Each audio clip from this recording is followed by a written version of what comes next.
Le Crédit Suisse était considéré comme l'une des 30 banques les plus importantes au monde. Mais avec le déclin récent de la banque, elle va être rachetée par son ancienne rivale UBS dans le cadre d'une opération de sauvetage. Pour accélérer la vente, le gouvernement suisse envisage de modifier la législation afin d'éviter un vote des actionnaires sur l'acquisition. Patrick Reed, cofondateur d'une société de conseil en matière de change, estime que l'alternative aurait été catastrophique. Pour être honnête, il n'y avait pas d'autre solution.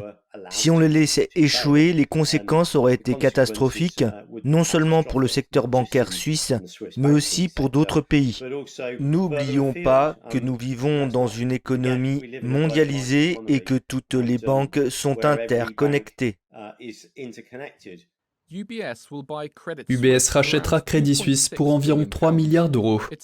L'opération est présentée comme une solution commerciale plutôt qu'un sauvetage. Mais certains craignent que l'effondrement de Crédit Suisse ne s'étende à d'autres banques. 2 banques de taille moyenne ont déjà fait faillite aux États-Unis. Il est à craindre que la crise ne se répète comme en 2008. Selon Reed, les grandes banques du monde entier se serrent la ceinture et ne font pas d'investissements risqués.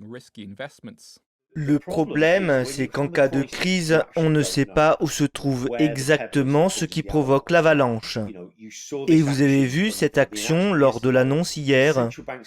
Les banques centrales du monde entier sont vraiment désespérées et veulent prendre de l'avance au cas où il serait préférable de le faire plutôt que d'être en retard sur la courbe et d'essayer de réparer les dégâts après coup. Donc voilà où nous en sommes aujourd'hui. La succursale britannique de Crédit Suisse, qui emploie environ 5500 personnes, devrait subir quelques suppressions d'emplois, en particulier dans le domaine des investissements à haut risque. Face à ces turbulences, la Banque d'Angleterre a déclaré que le système bancaire britannique était sûr et solide. Selon Reed, il n'y aura pas d'effet direct sur le système bancaire britannique pour l'instant, mais les banques centrales sont dans une situation difficile. Je dirais que la Banque d'Angleterre se trouve dans une situation très difficile. Elle veut lutter contre l'inflation en augmentant les taux d'intérêt, mais elle reconnaît, comme l'a fait la BCE la semaine dernière, qu'elle ne veut pas resserrer ces conditions trop rapidement parce qu'ils ne veulent pas être vraiment pris au dépourvu et tuer le patient. Ce sera donc une période très difficile pour toutes les banques centrales, y compris la Banque d'Angleterre. Reed a déclaré que le marché digère lentement les effets des récentes turbulences bancaires.